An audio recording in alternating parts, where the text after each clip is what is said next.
Good morning. I'll start with the physical and chemical change. I'll continue with that chapter according to ICSE syllabus class 7. Okay, today I'll start with the characteristics of a chemical change. Here I tell you the characteristic, the change, in the chemical change, the change is permanent and cannot be reversed. Here one or more new substances are formed. Here the composition and the properties of the original substance changes. There is an exchange of energy during a chemical change, meaning heat or light or both might be given out or consumed. For example, photosynthesis. Okay, photosynthesis is a chemical change. Okay, what happens? Photosynthesis, we know that carbon dioxide from the air and the water vapor with the help of chlorophyll present in the plant cells. Chlorophyll, which is a green pigment present in the plant cells, and the sunlight from the sun, the energy from the sunlight, these carbon dioxide and water vapor combine to form glucose, which is a very new substance from the other two gases, that is carbon dioxide and water vapor. So these two are separately different things, and the glucose which is formed, that is also a separate thing, with the production of oxygen which is a life-giving gas, that is also produced during this photosynthesis. So the properties of the reactants and the properties of the products that are formed during this reaction are totally different. So new substances are formed. Now if we reverse the condition, we will not be able to get back the carbon dioxide and water vapor. Then composition and the properties of the original substance, I told you they differ. And there is exchange of energy. Energy also is produced here. In photosynthesis, 38 ATP is produced. Okay. Here the heat is absorbed, the energy is absorbed. In presence of excuse me. In presence of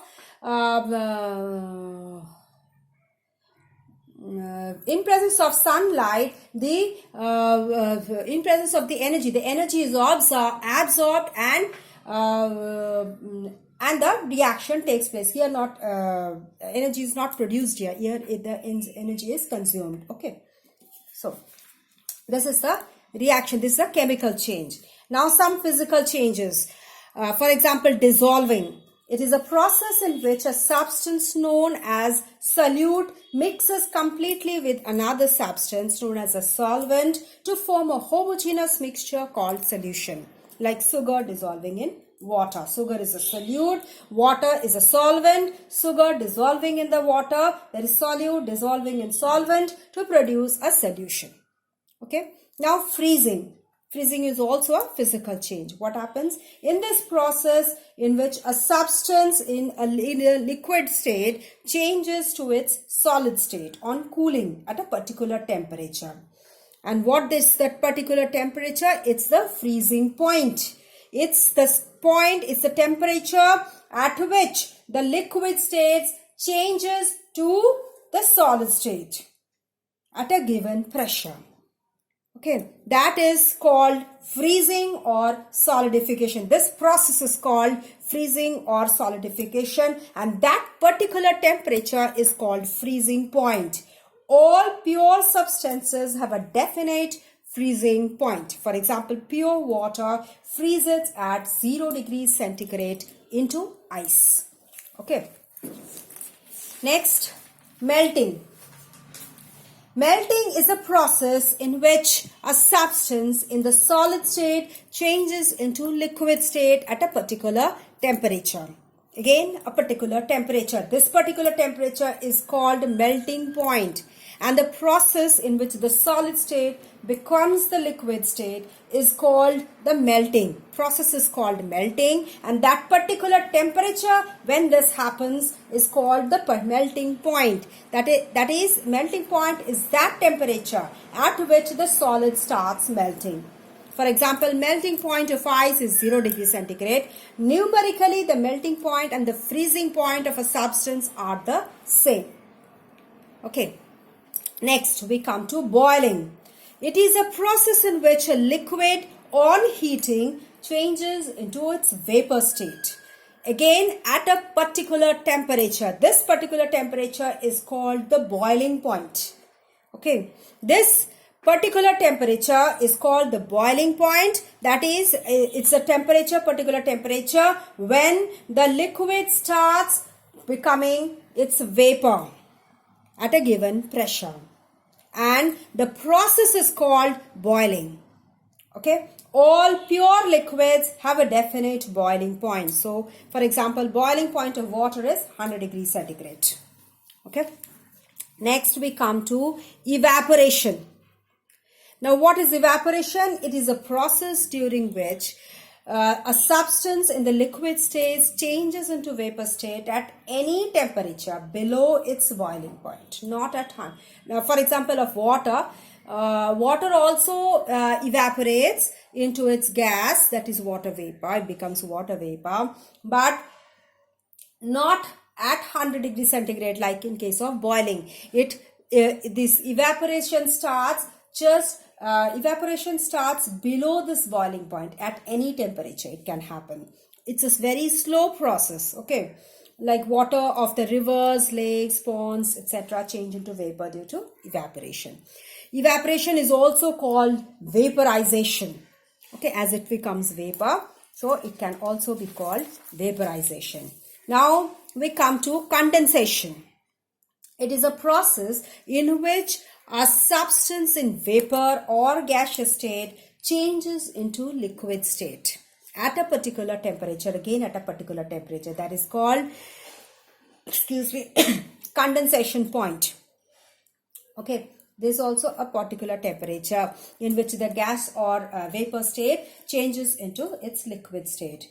Numerically, the boiling point and condensation point of a liquid are the same. Okay, the process in which the gas or vapor changes to liquid, that is called condensation. Process is called condensation. Now, sublimation.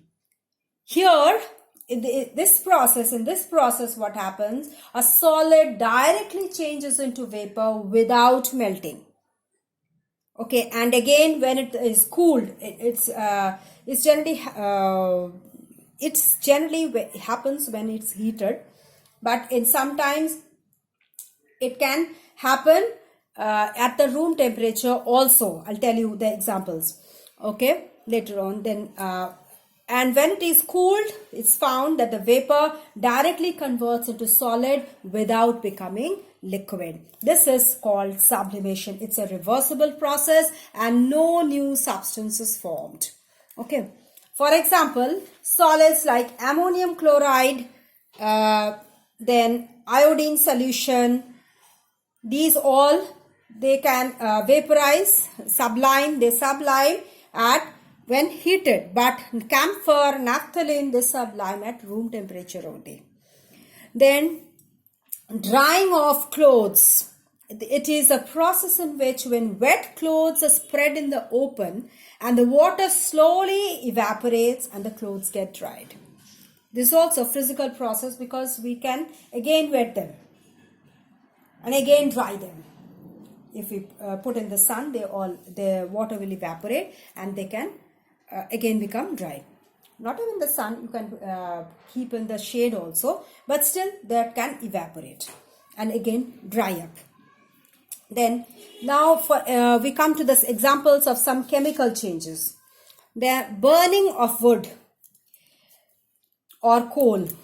Coal contains mainly carbon. When burned, coal, that is the carbon, combines with oxygen from the air, forming a new substance that's a gas called carbon dioxide. a gas which is liberated into the air. Okay. So, but on being cooled, carbon dioxide does not get back to carbon and oxygen. Therefore, it's a chemical change. It's a new substance is formed and that reaction is not reversible. Therefore, it's a chemical change. Okay. Similarly, with paper or wood, it contains carbon, hydrogen, and it combines with the oxygen of the air and forms carbon dioxide, which is a gas, and water vapor, also a gas.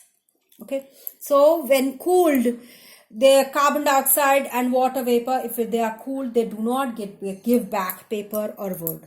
So it's a chemical change. Now, rusting.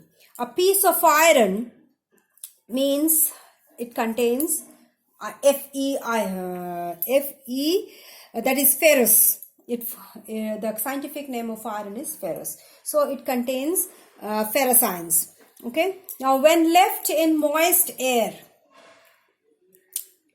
the water vapor, that is the water of the air and the oxygen of the air, they combine with the iron to form the rust, that is iron oxide. Iron oxide, once formed, they eat away the iron. The rust cannot change into iron again. The rust is totally a new substance, and that is a hydrated iron oxide, and that was purely iron. So these two are the different substances. Their properties are different. Everything is different, and a new substance has been formed. So it cannot be get back. If we reverse the condition, we cannot get back the iron itself. So that's a chemical change. Okay. Now, cooking of food. Taste of the vegetables and pulses changes when we cook. So a new substance is formed. Now again, once cooked, green substances cannot be obtained, or pulses cannot give back their grains once they are cooked. So therefore it's a chemical change. Then curdling of milk. Once curdled, curd is formed. Different taste, that is a sour taste, that is, they cannot be turned into milk again. So new substance formed, no, not reversible. Therefore it's a chemical change. Okay. I'll continue with the rest of the chemical changes examples in my next video. Please go through these two videos. And if you have any doubts, please do write in the comment box. If you like the video, press the like button and do subscribe to get the notification of my next video first. Okay. So, thank you.